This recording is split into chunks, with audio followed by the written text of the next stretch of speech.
Breaking news from the increasingly based Sweden today, as they've unanimously banned cousin marriages to combat honour oppression. No, that's not a problem, that. We never banned it in England.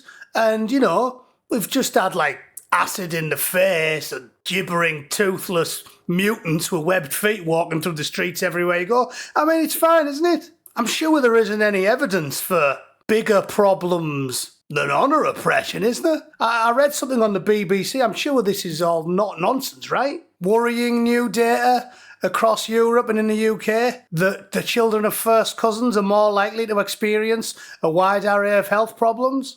It must be nonsense, that. It must be. Because I walked through Bradford and I only seen 3,000 mutants.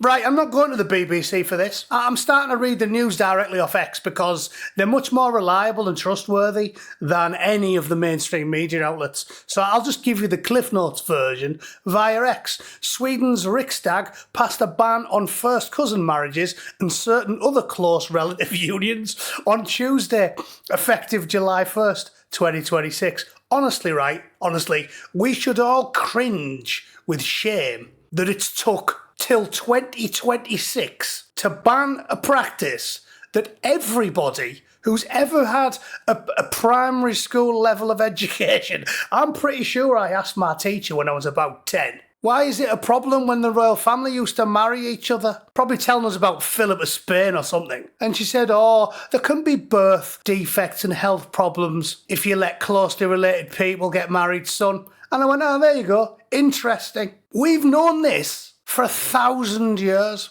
There's a scene on Rome where Octavian is like, the gods obviously shun incest. Why would they make so many half-breeds? So it goes back to ancient Rome when we knew this was a bad idea. But it's took over 2,000 years for anybody to really bang the drum. And best of all, they didn't have the balls to do it for the obvious reason, which is the gibbering elephant man-looking career welfare parasites who'd lose a pub quiz to a bucket full of snot with a couple of electrodes in it, animated in some Frankensteinian experiment. We've been letting genetic detritus pollute society for millennia. And only now does Sweden do something about it. They should be embarrassed, but at least they got there in the end. Britain, however, well, we just won't do it, will we? Not only will we not do it, we get fellas like this standing up and saying it's a good idea in the Houses of Parliament. You do remember this, don't you? Iqbal? Are they saying that it's a good idea to have mummy guide you into your sister? Let's have a listen, just out of morbid curiosity, in case any of you have forgot. Forced marriage must be prevented and the freedom of women must be protected at all times. However, the way to redress this is not to empower the state to ban adults from marrying each other, not least because I don't think it would be effective or enforceable. Instead, the matter needs to be approached as a health awareness issue and a cultural issue where women are being forced against their will to undergo marriage. In doing so, it is important to recognise for many people this is a highly sensitive issue, and in discussing it, we should try to step into the shoes of those who perhaps are not from the... I like the confused look on the old bloke's face. This guy here, he's like, what? You filthy bastard. Anyway, that's enough of that gibberish. So their Justice Minister, Gunnar Strömmer, said it's a key step against oppression and forced marriages, especially amongst, well, we don't even need to talk you through the rest of it, to the regions. We know the regions, we know where the practices persist, and contrary to what the left love to say about places like Alabama, it ain't Whitey who's doing that, is it? I'm not going to show you any footage of the horrific shrieking John Carpenter's The Thing type shit we've all seen on social media produced by the inhabitants of Luton and Bradford and Manchester and the like. I'll just leave that to your imagination if you're lucky enough to have not seen what I've seen. It continues, the law refuses recognition of cousin marriages and aligns Sweden with Norway's 2024 ban, while existing Swedish unions remain valid.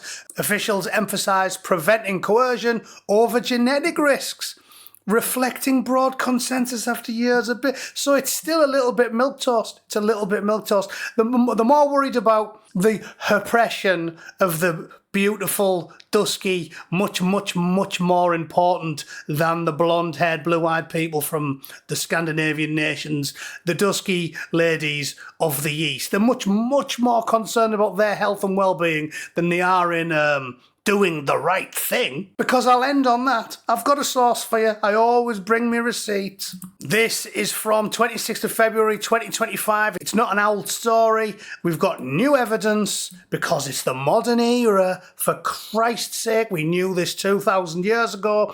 We've got new evidence which tells us about children's ill health when mummy and daddy from Bradford, via the way of the Hindu Kush, are closely related long before they ever get married. Okay? You all know what's coming. Researchers at Bradford's University are entering their 18th year of the Born in Bradford study, one of the biggest medical trials of its kind. So you get good data then, don't you?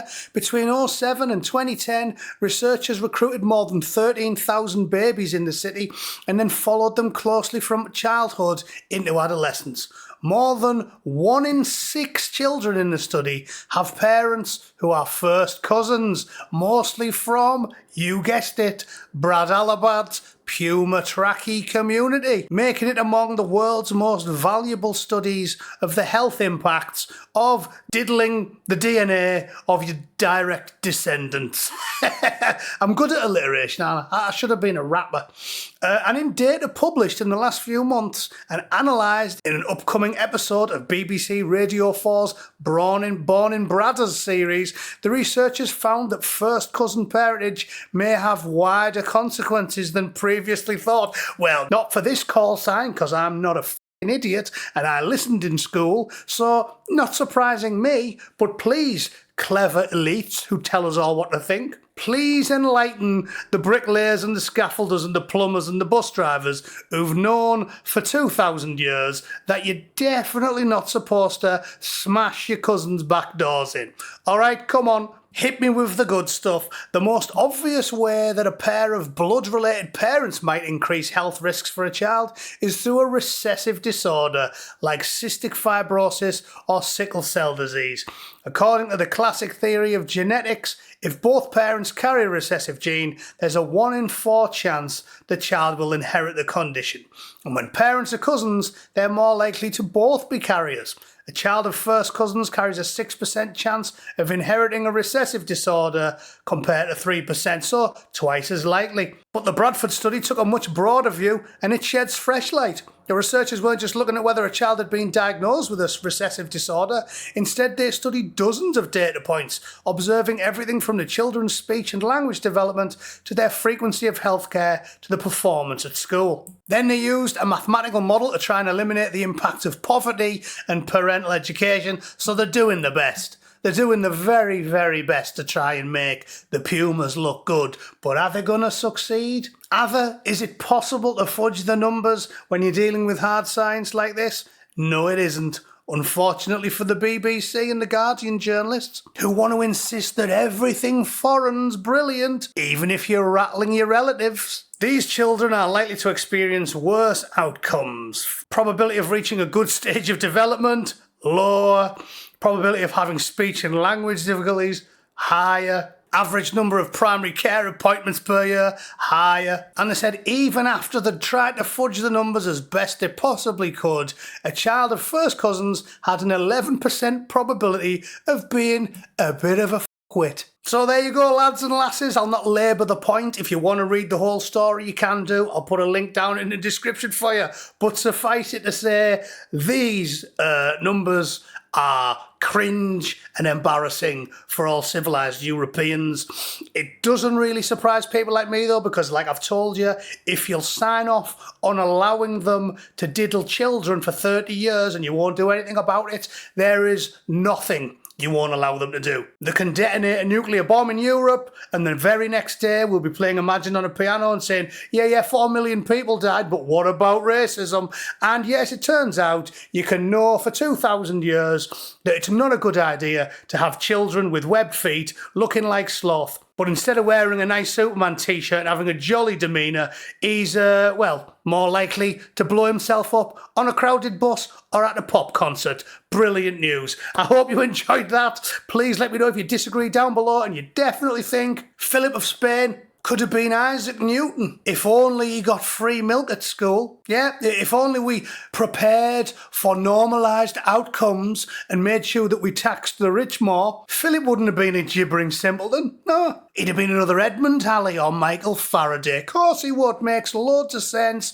Again, you probably can't operate a keyboard, but have your care worker type something down there for me, and I'll have a good laugh at it. All right, thanks for tuning in. See you all tomorrow. Toodle pip. Cheers.